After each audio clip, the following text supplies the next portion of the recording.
शुरू करने जा रहे हैं दिल्ली सल्तनत। इसमें पॉइंट टू पॉइंट समझते हुए चलेंगे।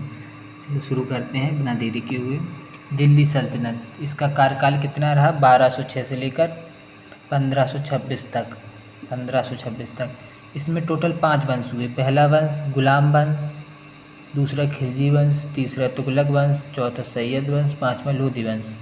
अब इसमें कार्यकाल देख लीजिए। गुलाम वंश का कार्यकाल 1206 से 1290, खिलजी वंश का 1290 से 1320, तुगलक वंश का 1320 से 1414 तक, और सैयद वंश का 1414 से लेकर 1451 तक, और लोधी वंश का 1451 से लेकर 1526 तक। अगर इसमें देखेंगे तो सबसे कम वंश खिलजी वंश का रहा, जिसका 1290 लगभग 30 वर्ष का। उसके बाद सबसे ज़्यादा की बात करते हैं तुगलक वंश का, लगभग 94 साल का लगभग तुगलक वंश का शासक कितने रहा? 94 वंश का। अब शुरुआत करते हैं। सबसे पहला वंश कौन सा था? गुलाम वंश। गुलाम वंश से लेकर गुलाम वंश को हम अन्य नाम दास वंश के नाम से भी जानते हैं, इलवरी नाम वंश के नाम से भी जानते हैं, ममलूक वंश के नाम से जानते हैं।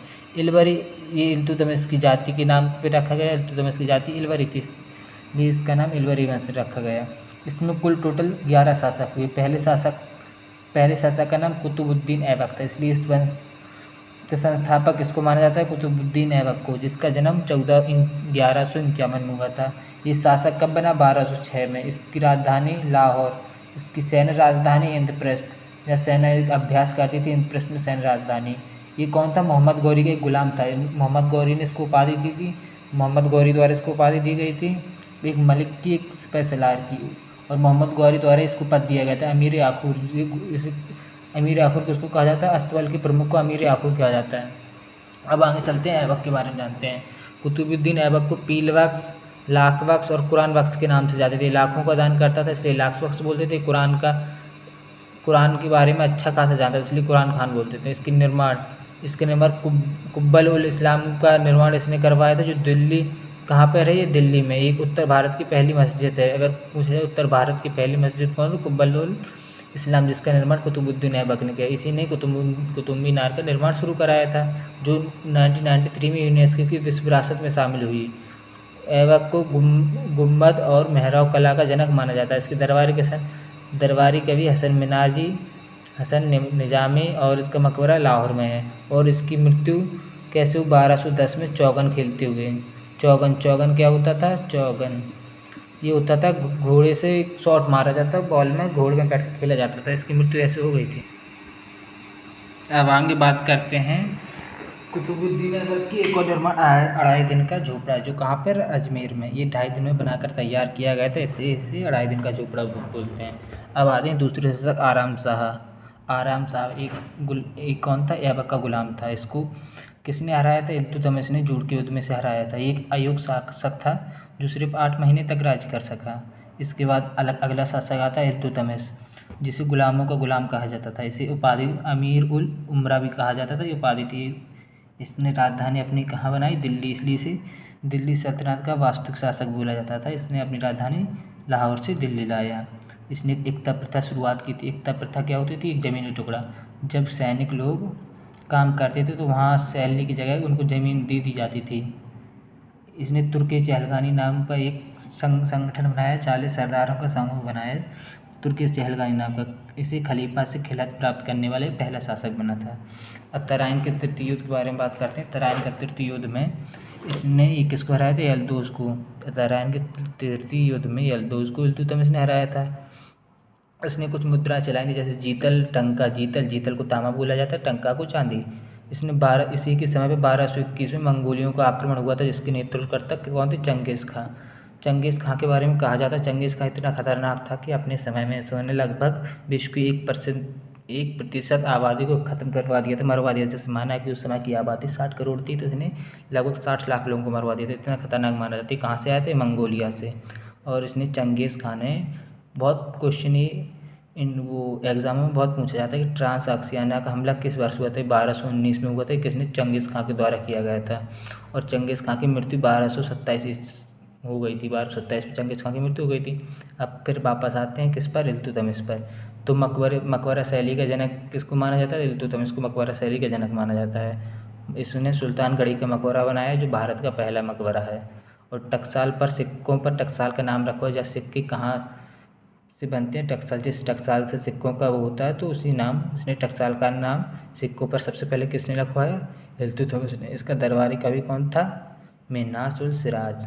मकबरा इसका कहाँ है? दिल्ली में। मकबरा किसको बोलते हैं? जैसे किसी व्यक्ति की मृत्यु जहाँ वो दफनाया जाता है उसको मकबरा बोलते हैं। इसकी मृत्यु सन 1236 ईस्वी में हो गई थी। इसके बाद अगला शासक बना रुकुनुद्दीन फिरोज, जो एक अयूब शासक था। इसका शासनकाल 1236 से लेकर 1236 तक रहा। एक ऐसे 7 महीने शासन के। एक बहुत बेकार व्यक्ति था, ये हमेशा नशे में डूबा रहता था। इसका शासन किसने संभाला? इसकी माँ ने, जो जिसका नाम था शाह तुर्कान। शासन माँ ने संभाला, इसका नाम शाह तुर्कान था। एक चरित्रहीन औरत थी। इस समय शासन चाजू इससे पहले जो 40 सरदारों का ग्रुप था, किसने इल्तुतमिश ने बनाया था, या एक्टिव हो जाता है। जब इसकी माँ शासन करने लगती है तो उनके लोगों की मौका मिलता है तो ये 40 सरदारों का समूह एक्टिव जब इसके राज्य में जिसको जैसे मौका मिलता है ये लूटपाट करते हैं।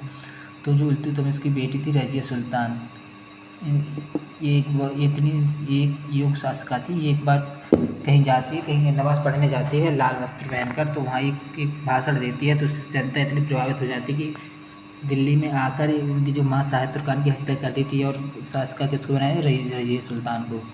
रजिया सुल्तान थी प्रथम मुस्लिम शासिका थी और एक कौन थी? इल्तुतमिश की बेटी थी। मिन्हाज उल सिराज इसके बारे में कहते हैं, जो कौन थे? इनकी इल्तुतमिश की दरबारी कवि थे। कहते हैं अगर रजिया ये महिला ना होती तो उसका नाम इतिहास के बड़े शासकों में शुमार होता है। रजिया अब क्या होता है, जो 40 सरदारों का समूह होता है तो ये जब रजिया वो बन जाती है शासिका, तो इन लोगों को अब जो इन लोग लूटपाट कर रहे थे, जो इनके मौका मिला था, ये बंद हो जाते हैं सब। तो ये रजिया के खिलाफ हो जाती है। 40 सरदारों के समूह रजिया के खिलाफ हो जाती है। ये लोग क्या करते हैं? रजिया के खिलाफ एक अभियान शुरू करते, कानाफूसी का अभियान। इसमें ये रजिया को बदनाम करने की कोशिश करती। ये बदनाम क्या करती? नौकर, इनका एक नौकर था, रजिया सुल्तान का एक नौकर था याकूत। ये लोग कहते हैं सबसे कि याकूत के साथ इनका रजिया सुल्तान का प्रेम संबंध है, जो इसका नौकर है।